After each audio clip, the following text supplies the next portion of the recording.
Rimaniamo sempre nei 200 dorso categoria ragazzi, ma passiamo all'anno 2004-2005. 4 le batterie previste. Nella prima troviamo in corsia 2 Kevin Bellia, alla 2 Alexa Djukanovic, in 3 Filippo Dallava, in 4 Filippo Dallava, in 5 Simone Silveri, in 6 Alexei Vidovic.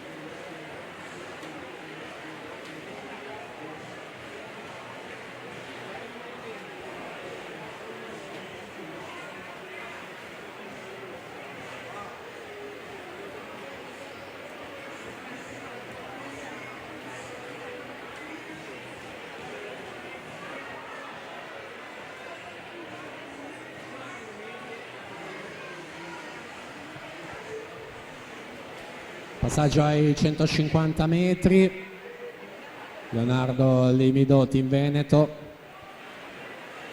36,98 i suoi terzi 50, Samuele Ostanello 36,31, Andrea Tanzi 36,38, tempo di riferimento nella batteria precedente quello di Pietro Spano con 2,17,86.